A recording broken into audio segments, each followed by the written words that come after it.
There are two kind of aspects to us getting into more alignment and more flow with our experience. And I thought it's really worth highlighting that because if you think about it, think of people who you really admire, people who you look at and you think, oh my goodness, they are so in alignment. If I was to say to you, who do you see in your life that lives in alignment with who they're here to be? Who do you see that seems to be completely living their exactly right purpose? Who who just seems to live in flow and enjoyment and potentially inspiring others, but potentially, through their work, but potentially inspiring others simply from having a life which is enjoyable, which is easy, which is exactly the kind of life they want to be living, no matter what kind of life that is.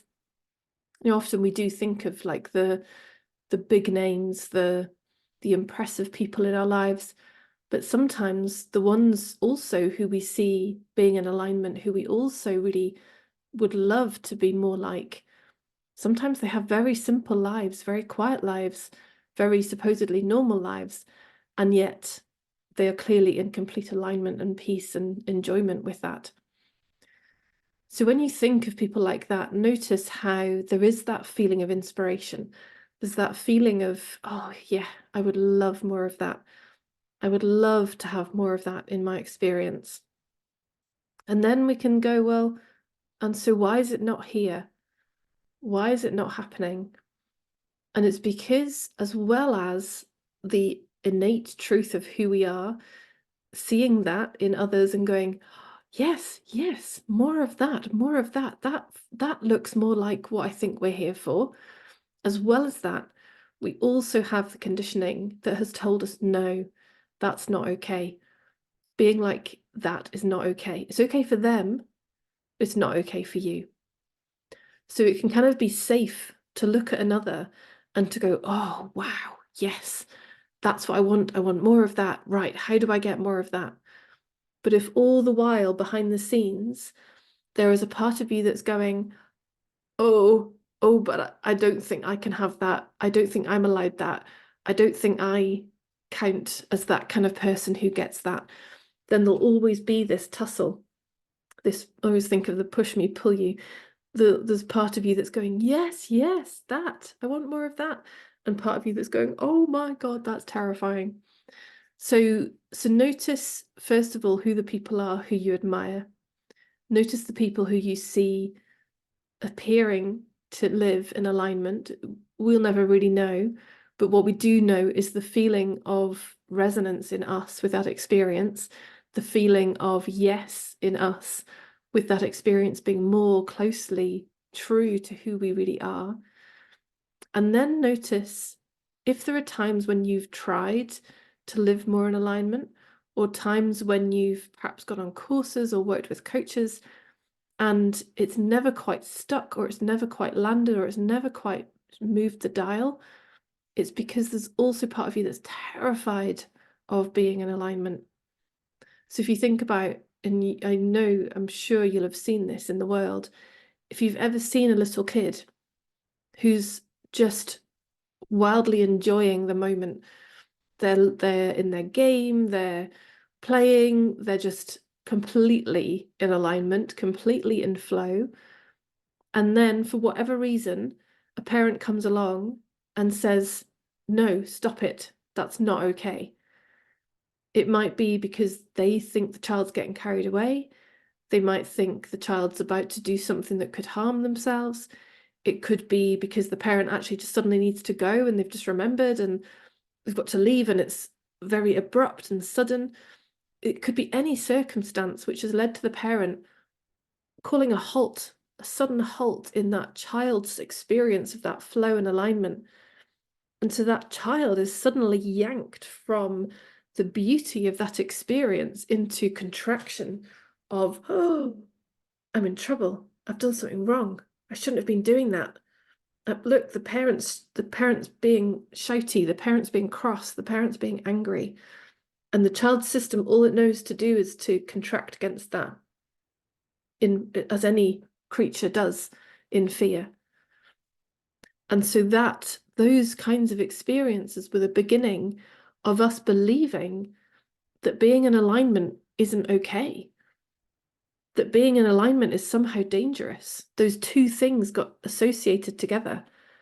That me being in flow and being lit up and being aligned and just being so in the moment, which felt so good and feels so good, but in the child's mind became associated with, oh no, no, no, that's when I get in trouble.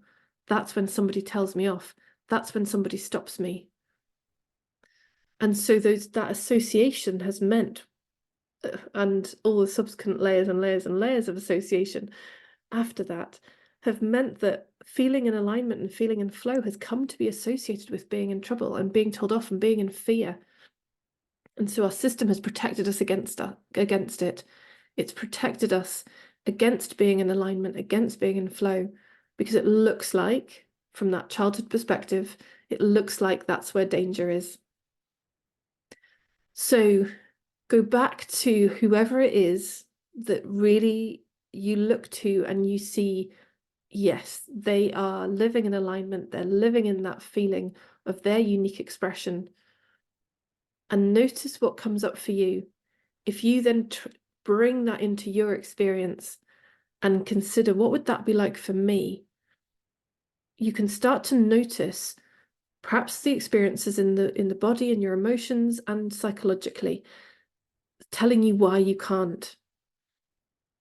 The whole idea might just be dismissed out of hand. There could be a list of reason upon reason upon reason why that's not allowed for you, why you can't. Oh, that's fine for them, but no, not you, because. Notice, yes, any feelings of contraction in your system, any feelings of fear, all of that information that comes up in response to considering that fullness of flow, that fullness of alignment, that flow of your unique expression, that resistance that comes up in response is all the information you need to turn within, to turn towards yourself, to start being with those fears, which, as I said, have just simply been collected from the origin of childhood experiences when you were yanked from flow in an experience with a grown-up of some kind who seemed to be saying that you being in flow wasn't okay, that you being your full unique expression wasn't okay.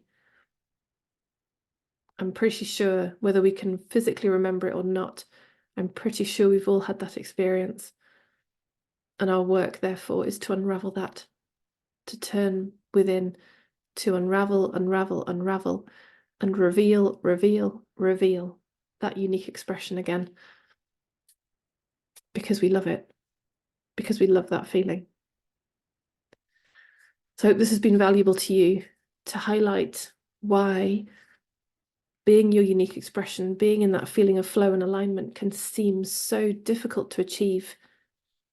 And why for me, therefore, it's both moving towards what we want and it's being entirely loving and understanding with all the fears that arise in our system as we move in that direction.